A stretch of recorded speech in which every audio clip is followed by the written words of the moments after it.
ਵਾਲੇਕੁਮ। ਇਹ ਆਏ ਆ ਭਾਜੀ ਲੋਰੀ ਕਬਾਬਿਸ਼, ਇਹ ਕਾਰਡਿਫ ਸ਼ਹਿਰ ਹੈ।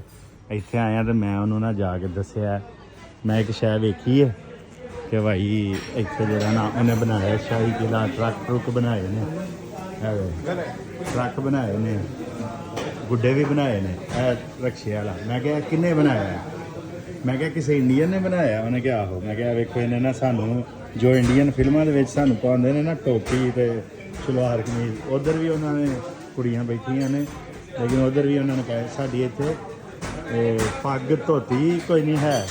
ਤੇ ਦੂਸਰਾ ਵੈਲਕਮ ਟੂ ਲਾਹੌਰ ਇੰਗਲਿਸ਼ 'ਚ ਲਿਖਿਆ ਤੇ ਲਾਹੌਰ ਖੁਸ਼ਾਮਦੀਦ ਉਰਦੂ 'ਚ ਲਿਖਿਆ, ਪੰਜਾਬੀ 'ਚ ਨਹੀਂ ਲਿਖਿਆ ਜੀ ਆਇਆਂ ਨੂੰ। ਮੈਂ ਉਹਨੂੰ ਆਖਿਆ ਕਿ ਭਾਈ ਤੂੰ ਲੋਹਰੀ ਨਾਂ ਰੱਖਿਆ ਪਰ ਸਾਡੀ ਨਾ ਪੰਜਾਬੀ ਜ਼ਬਾਨ ਹੈ ਤੇ ਨਾ ਸਾਡਾ ਪੰਜਾਬੀ ਪੱਗਾਂ ਨੇ ਨਾ ਧੋਤੀਆਂ ਨੇ। ਕਹਿੰਦਾ ਯਾਰ ਮੈਂ ਦੁਬਾਰਾ ਰੈਨੋਵੇਟ ਕਰਾਉਣਾ। ਮੈਂ ਕਿਹਾ ਜਦੋਂ ਕਰਾਏਗਾ ਨਾ ਤੇ ਵਿੱਚ ਪੰਜਾਬੀ ਜ਼ਰੂਰਤ ਲਹਾਣੀ ਔਰ ਪੱਗਾਂ ਧੋਤੀਆਂ ਸਾਨੂੰ ਪਾਉਣੀਆਂ ਨੇ, ਤੂੰ ਟੋਪੀਆਂ ਸ਼ੋਪੀਆਂ ਤੇ ਸਲਵਾਰਾਂ ਕਮੀਜ਼ਾਂ ਨਹੀਂ ਪਾਉਣੀਆਂ।